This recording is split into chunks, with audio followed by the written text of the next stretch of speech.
Hey folks, welcome to another Triple T Thursday. For those who's joining us, that's Tools, Tips, and Talk, where we discuss info for the knife maker. On today's episode, we continue our beginner series with this guy.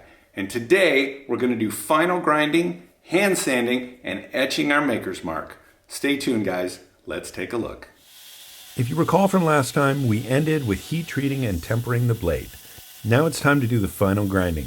And if you're new to this series, I'm trying to do this with basic tools, meaning I'm not going to put my grinder in horizontal mode, and I'm trying to stick with relatively simple tools that everybody has. So I just did the sides a bit and then decided I better do the false edge before we do too much grinding here, because I want this, I don't want to just take all this down and it'll be hard to get this on the right plane. So we're going to scribe this just like we did before, so we have a center line, and then we'll be able to take it on our 45 jig on the grinder.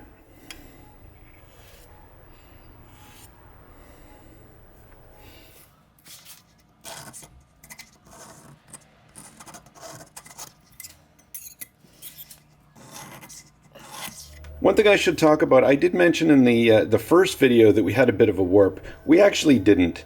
There was just due to the forging, there was a little bit less on this side than there was on this side. So when I actually did the grinding of the bevel, I didn't mention it in the last video, but it wasn't a warp. As soon as I ground these two the same, it's perfectly straight. Okay, I've got my 45-degree bevel jig set up here. Really, this is just a piece of angle iron with another piece welded onto it, so it's 45 degrees. And it doesn't have to be exact. I'm just going to use this to take the knife and kind of try to hold it on the flat part, and then just go back and forth until I meet my line on both sides.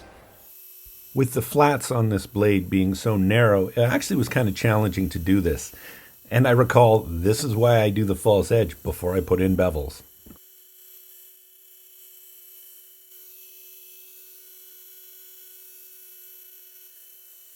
So I haven't ground this bevel yet. So when I do, this will taper to a point here. So yeah, this is going to taper all the way down to there, so you will not see this. It's going to meet at the point. Now it's time to do the final grinding on the bevels. I've got a 120 grit belt, and I'm just applying light pressure. I'm just trying to get this nice and smooth and take the edge down to about 10 thousandths. You'll notice I'm dipping the blade in the water bucket in almost every pass. It's going to heat up really quickly at higher grit belts, and this is post heat treat, so we got to make sure we don't burn the edge. You'll also see me do a lot of comparing from side to side. That's to attain that perfect symmetry. All right, here we are after the final grinding. Now, I just took this down to 120, and I didn't go any higher.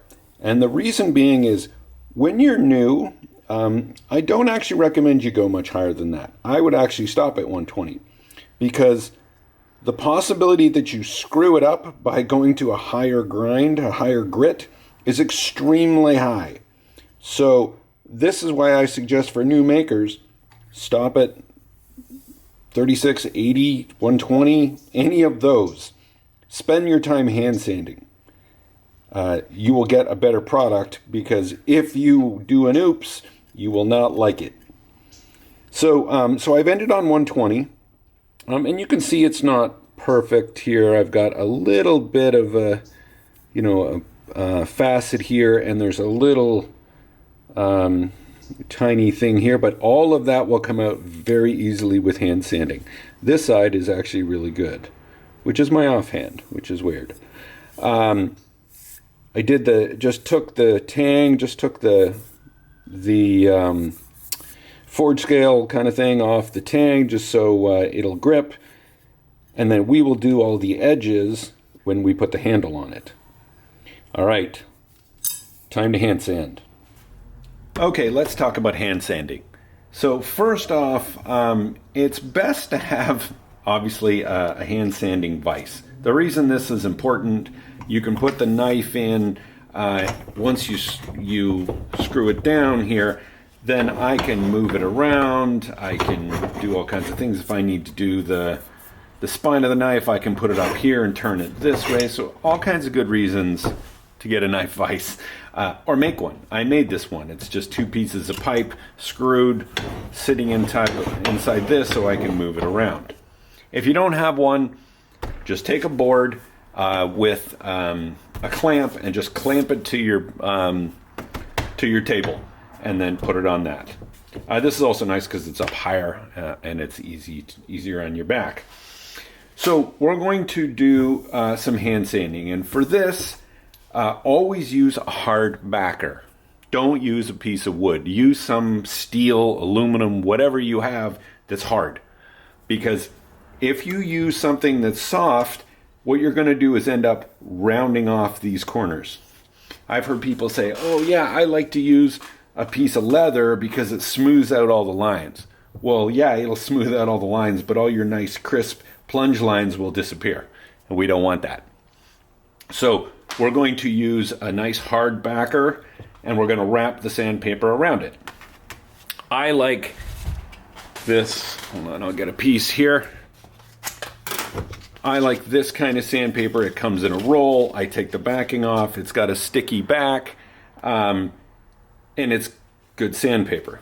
And there's links down, affiliate links down in the description. I like it because I can just do this and then start my sanding. So that's the first thing. Second, some kind of lubricant for your sanding. I like to use Windex. The nice part about Windex is that your blade will not corrode. If you just use water, you're going to get some rust, particularly depending on the type of steel you're using. 5160 does rust pretty easily, so you're going to get, you can see just from dipping, and you're going to get some rust, particularly on the bottom side, because you're going to be wetting it. You won't get that with Windex. Some people actually use oil. I just find that's really, really messy, gets all over you. This is the best bet. You can buy it in big jugs. That's what I recommend.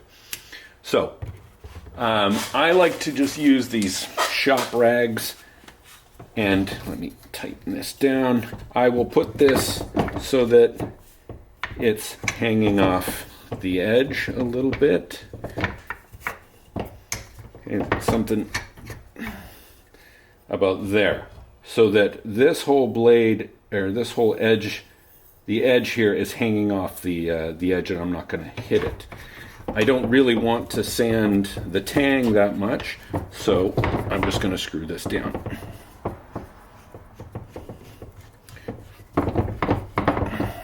There. Now I'm going to lock this in place, okay, just so that it's facing me. Good. Now all my grind lines currently are going this way because I was holding this up against the platen. So the first thing I'm going to do is go the opposite way with this. And I'm going to take all these grinders out. So you're going to grind until all of these are removed. Okay? I'm usually going to start with the flats first. I'll do the flats. Sometimes if you position this at an angle, especially when this gets really narrower, it's really easy. You want to make sure you get this part and then down here and get all of these lines out. Okay? Then I'm going to do this. This plunge line right here, right in here, can be a tricky spot. Sometimes it's easy to take a round file and stick that file there, take the paper and pull it up and do that area. That usually takes a long time. So we're going to sand this area out this way. We're going to start at 220. Let's get at it.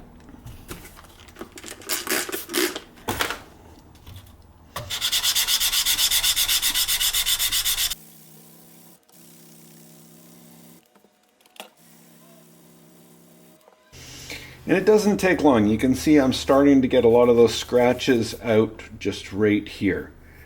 So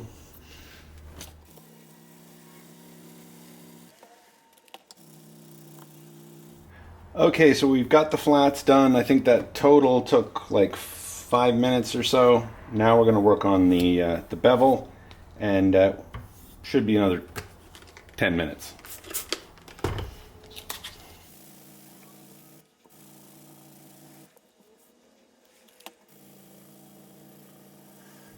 I'm done sanding both sides of the blade to 220, both on the flats and here, making sure to get all of the scratches in the plunge line here. Next is this false edge. And this is really thin, so what I've done, it's hard to notice here, but I've put it in the vise and I've turned it so this is flat to me. And then I'm just going to keep this really flat and do this area, and then flip the knife over and do both sides. Let's get at it.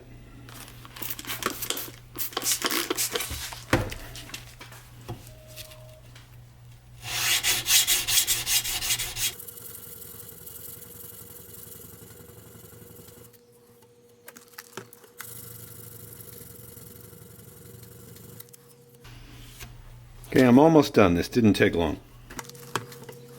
So the blade sanded to 220 all over, the flats, the bevels, and the false edge. Now I'm moving up to 400. So this is where it gets important. So you don't want to just keep sanding the same direction because you just won't see where you have to go back. So what you do is sand at a 45 to the last grit. So I'll be sanding, and you don't need to literally sand like this. What I'll do is take the block and I'll actually do this with the block. Okay, it's a little harder when you're up here because you have such a narrow surface, but there what I'll do is actually turn it so I'm going this way.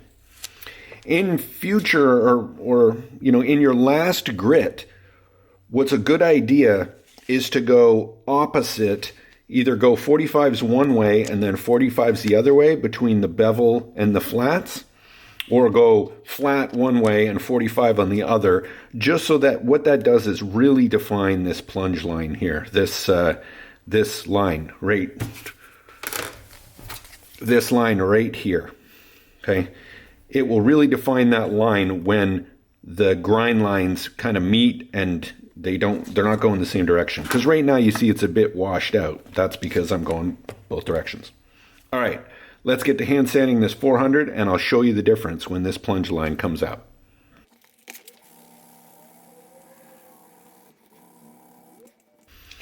And just to show you, you can really see the scratches going this direction from the 220.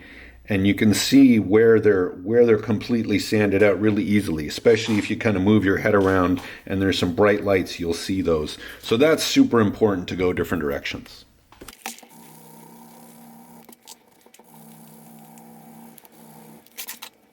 The other really important thing you need is something to listen to. I'm listening to the Work For It podcast as I'm hand sanding. So you guys should check out the podcast, either this, Knife Talk, excellent podcast for knife makers. Okay, so we got this sanded to 400 all over. I think it looks really good. The false edge looks nice and crisp. So guys, you want to make sure that you spend the time hand sanding. In total, I think I've spent about an hour and a half just getting this through 220 and 400, and I'm going to go to 800. So definitely spend the time. This is one of those steps that, if you shortcut it, it will come out in the final process. Okay, so the reason I'm not going right to 800 is now it's time to etch my maker's mark. And the reason I'm doing that now is because it usually adds a little blemish around it, so you need to sand it after anyway. So that's why I do it on the second last sanding, and then the last sanding just cleans everything up and makes it look nice. So let's go over our etching process. Okay, so I'm ready to etch. Let's first talk about the equipment that you're going to need. Obviously the knife. I've got my stencil, and these are stencils that I order from IMG Electromark. I'll leave a link down in the video description where you can buy these. These come in sheets. I think I got like 18 of these for like 50 bucks or 60 bucks. And you can reuse them like 10, 15 times. So they last quite a while. So we've got our stencil, we got some tape, we're gonna stick it to the blade. Battery charger. So you can buy the $200 or $300 etching machines. Really all you need is a DC power source. So that's what I use. This is an old style battery charger. The new ones will actually detect when you hook it to something, it'll detect whether it's charged or not. You can't use the new kind. This is an old kind that just feeds power. So we'll talk about that. I have some saltwater solution. So this is like about 2 tablespoons of water and about a teaspoon of salt, just regular table salt, all mixed up. So that's going to be our solution. And then some cotton balls. So first thing I'm going to do is make sure I clean the blade really well with acetone. Just, you don't want any grease or anything to inhibit the etch. There. And then I like to just tear off a couple of pieces of tape for each side, and I'll put them on that. And I usually like to just take one piece of tape here, and this lets me align where I want my maker's mark. Okay. And then you want to make sure it can lie flat. So if it's really tight but raised up, that's not good. And you'll see what I mean in a minute. So here I want it to lie flat. Okay, so that's where my maker's mark is going to be. Now I'm going to, and I don't have this plugged in, obviously for safety reasons, don't have it plugged in while you're setting up. I'm going to hook the red, the positive, to the blade. The negative, I'm going to have the cotton ball. And I like to just take this and just kind of fold it half in on itself. And then just so it's kind of puffed out at the end. Okay. So generally the technique here is to wet this completely so that the water goes up into the top of the ball and it's touching the lead. Then you're going to dab almost all of that liquid off of it so that it's just barely damp to the touch. If you are touching your blade and you're seeing liquid, that's too wet, and keep dabbing it off. So I'm going to set this at 10 amps. I've got this safely in the other hand, and don't worry, this is not going to shock you or anything. I'll plug this in. Now I'm going to dab it in the salt water, and you can see it's wet all the way up to here. Now I'm going to just keep taking the water off this.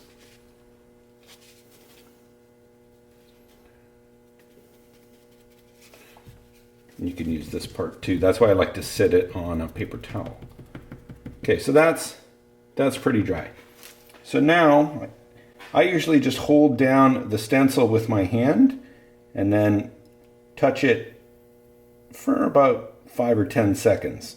You can see that little part turn dark. And you can kind of hear it hiss. You guys probably don't pick that up on the camera, but there you might.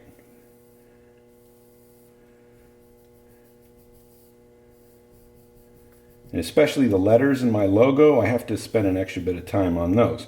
So, and you can see there's a bit of water there, so I know that it's a little too wet. Then I will just spend a bit of time just going up and down,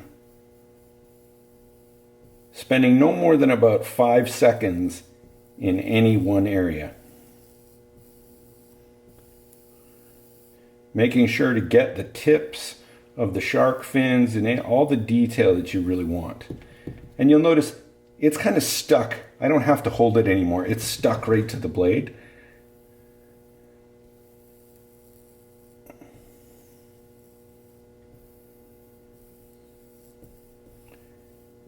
And you'll see that the stuff coming off this is going to get darker and darker. It starts off a little yellow and then it'll go black.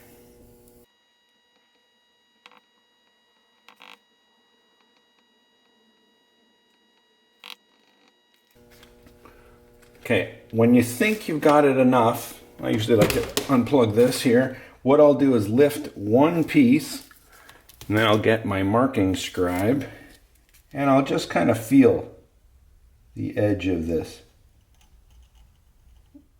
Actually, I think it's fine. So what I like to do now is just take a little bit of Windex, whoops, spray this.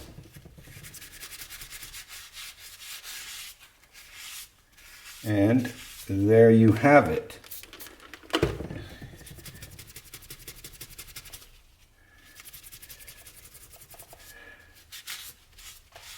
Okay, so depending on what you want, some people will just end here, like I will stop here, because my logo is kind of large, so that there's a lot of empty space in here.